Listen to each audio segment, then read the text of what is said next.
Mummy, आज उपवासाला काय बनवत आहेस?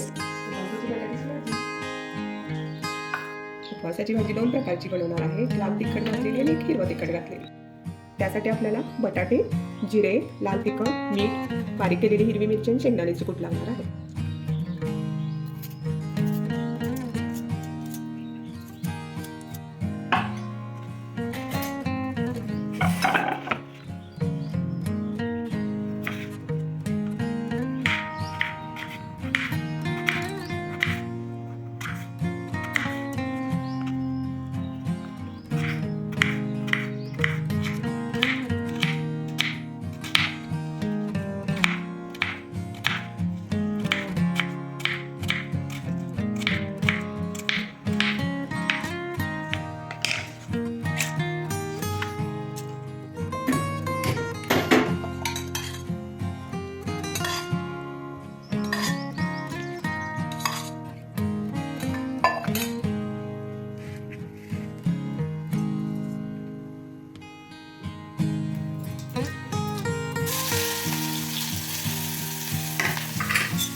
तेल घालून हिरवी मिरची आणि बटाटा चांगला भाजून घ्यायचा.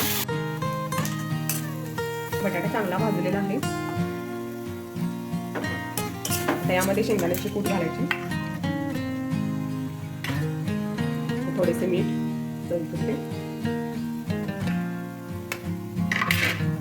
मिक्स करून 5 मिनिटे झाकून ठेवायचे.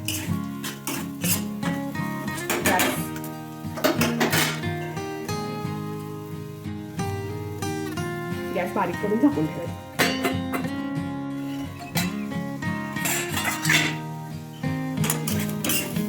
बटाटा चांगला भाजला. वास पण खूप छान येतो. चला आपण काढून घेऊया.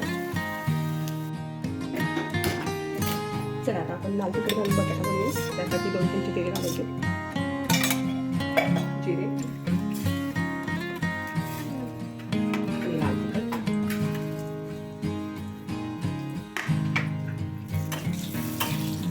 बटाटा घालून तर भाजून घ्यायचं चांगला, तेलात चांगला भाजायचा बटाटा.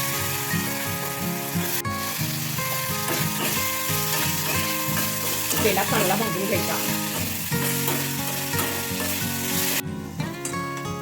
बटाटा छान भाजला आहे, छान भाजून घेतला आहे. त्यामध्ये शेंगदाण्याची कूट आणि मीठ आधीच नाही घालायचं. बटाटा भाजल्यानंतर मग घालायचं आणि मग झाकून ठेवायचं थोडं. आधी शेंगदाण्याचे कूट घातले तर ते करत नाही. बटाटा भाजल्यावर घालायचे. 5 मिनिटं झाकून घेऊया. आता आपण बटाटा भाजला. बटाट्याचा वास तर छान येत आहे. छान भाजला पाहिजे बटाटा. चला बंद करूया.